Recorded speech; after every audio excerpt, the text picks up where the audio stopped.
नमस्कार, मैं डॉक्टर अरुण शाह वरिष्ठ शिशु रोग विशेषज्ञ। आज हम बात करेंगे अचानक बच्चों में तेज़ी से बढ़ता हुआ जो वायरल संक्रमण है उसके बारे में। कई प्रदेश में अचानक बच्चे में ये बीमारी फैली हुई है, सर्दी खांसी बुखार की, और हॉस्पिटल खचाखच भरा हुआ है। प्राइवेट क्लिनिक्स में डॉक्टर्स बहुत ज़्यादा मरीज़ को देख रहे हैं। बच्चों में बीमारी काफ़ी तेज़ी से फैली है। ये आखिर में ये वायरल संक्रमण क्या है? ये वायरल संक्रमण देखिए मौसमी बुखार है जो बिल्कुल हर साल सितंबर के महीने में बच्चों को अपनी गिरफ्त में लेता है। ये जो वायरस है खास करके जो कि सितंबर या बदलते मौसम में ये जो रेस्पिरेटरी सिंसिटियल वायरस है, राइनो वायरस है, इन्फ्लुएंजा वायरस है, ये जो हम देख रहे हैं वो फ्लू और इन्फ्लुएंजा ही है।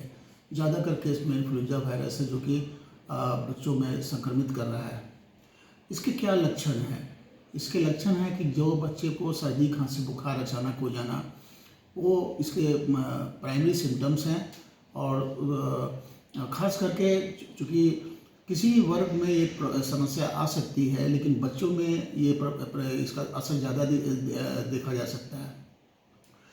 ये कैसे फैलता है? ये फैलता है ड्रॉपलेट इन्फेक्शन से, यानी ये मतलब जो खांसने से, छींकने से, यानी कि किसी की नाक बह रही है और सरफेस मतलब कॉन्टैक्ट से।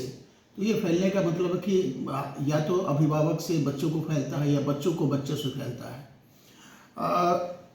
ये संक्रमण जो है जो बच्चों में फैल रहा है ये गंभीर है? तो मैं कह देना चाहता हूँ कि बिल्कुल नहीं। ज़्यादातर केस में ये सेल्फ लिमिटिंग है, खुद से ठीक होने वाला समस्या है। ज़्यादा बच्चे ठीक हो जाते हैं, लेकिन पेरेंट्स जो है बहुत पैनिक हो जाते हैं, डर जाते हैं कि कहीं मेरे बच्चे को कोई और समस्या तो नहीं है। यही बात मैं कहने आ रहा हूँ कि ज़्यादातर बच्चों में जो इस समय जो वायरल संक्रमण है वो खतरनाक नहीं है, खतरनाक किस्म का नहीं है। उनमें जो सर्दी खांसी बुखार है वो सेल्फ लिमिटिंग है, जो घरेलू उपचार से, और बिल्कुल मतलब कि ये बच्चे जो है ज़्यादातर केस में 90-95% से ज़्यादा बच्चे स्वतः ठीक हो जाते हैं। कैसे पहचानेंगे कि ये फ्लू और इन्फ्लुएंजा है? तो ये देखिए ऐसा है कि जो बच्चा को अचानक बुखार सर्दी खांसी हो और जिसको कहते हैं हम लोग कि आँख भी उसकी आँख से पानी आ रहा है, नाक से पानी आ रहा है, खांसी हो रही है, बुखार भी है, और घर में लोग बीमार हैं और बच्चे बीमार हैं, या किसी के कांटेक्ट में आया है, तो निश्चित रूप से ये फ्लू और इन्फ्लुएंजा ही है। अभिभावक को क्या करना चाहिए? अभिभावक को इस अवस्था में क्या करना चाहिए? तो मैं बता देना चाहता हूँ कि ज़्यादातर बच्चे चूँकि अब स्वतः ठीक हो जाते हैं, इसलिए अभिभावक को बड़ा क्लोज मॉनिटरिंग और विजिलेंट ऑब्जर्वेशन करना चाहिए कि कहीं मेरा बच्चा जो है, क्योंकि ज़्यादातर बच्चे दिखने में सही अच्छे लगते हैं, कि प्लेफुल होते हैं, एक्टिव होते हैं, खाते पीते रहते हैं। उनको बुखार रहता है तो उसके लिए पैरासीटामोल सिरप देना है, और ज़्यादातर बच्चों को मतलब कि घरेलू उपचार, रेस्ट के आराम करने दीजिए उसको जितना हो सके। उसको प्रॉपर हाइड्रेशन, पानी वानी पिलाइए उसको। घरेलू उपचार में मतलब कि हम लोग कहते हैं अदरक दो, तुलसी का काढ़ा दो, शहद दो, और यकीन मानिए कि ज़्यादातर बच्चे जो है इस बीमारी से, इस संक्रमण से 4 से 5 दिन में स्वतः ठीक हो जाते हैं।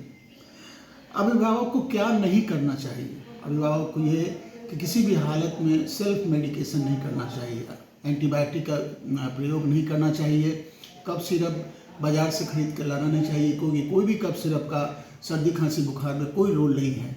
अगर हाँ किसी की नाक जाम होती है तो हम लोग कहते हैं कि नॉर्मल सलाइन नेजल ड्रॉप डालो। अदरवाइज सबसे अच्छा कफ सिरप हम लोग पानी को ही मानते हैं, ज़्यादा से ज़्यादा पानी पिए बच्चा। चिकित्सक के पास कब ले जाना चाहिए? ये बड़ा अहम सवाल है कि आखिर में अगर बच्चा बीमार है तो हम चिकित्सक के पास कब ले जाएं। तो ये मैं स्पष्ट कर देना चाहता हूँ कि कुछ बच्चे इस दौरान गंभीर हो जाते हैं। तो वो ऐसे क्या लक्षण हैं?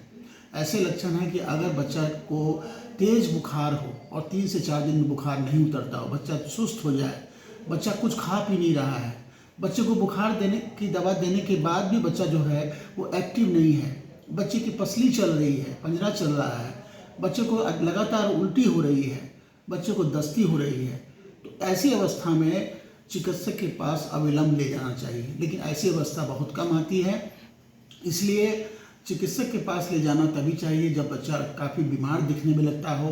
3 से 4 दिन से ज़्यादा बुखार अगर है तो कोई ज़रूरी नहीं कि ये बिल्कुल संक्रमण जो है वायरल ही फीवर हो, ये हो सकता है डेंगू भी हो, मलेरिया भी हो, टाइफाइड भी हो। तो ऐसी अवस्था में डॉक्टर के पास, अपने चिकित्सक के पास ले जा करके जांच करवाएं, पता लगाएं कि आखिर में ये संक्रमण क्या है। इस संक्रमण से बचने के क्या उपाय हैं? ये भी एक बहुत ही महत्वपूर्ण सवाल है।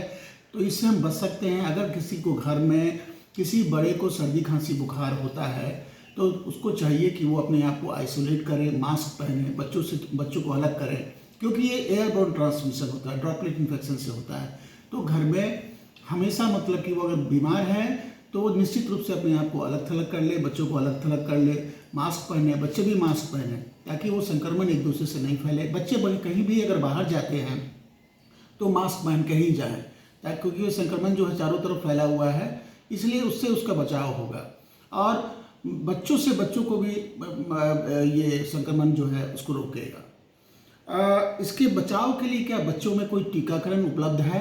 तो जवाब है कि ये बिल्कुल उपलब्ध है, लेकिन राष्ट्रीय टीकाकरण कार्यक्रम के अंतर्गत ये टीका अभी दिया नहीं जा रहा है। लेकिन जो समर्थ लोग हैं वो इन्फ्लुएंजा का जो वैक्सीन आता है वो हर साल उसको देना पड़ता है। इसलिए अपने बच्चों को आप अगर समर्थ हैं, दिला सकते हैं, तो अपना किसी भी अपने चिकित्सक से, बच्चे के डॉक्टर से समझ करके 6 महीना से ऊपर तक के बच्चों को, ऊपर की लिमिट कोई नहीं है, आप हर साल उस बच्चों को फ्लू का वैक्सीन दिला करके उसको सुरक्षित कर सकते हैं। धन्यवाद, नमस्कार।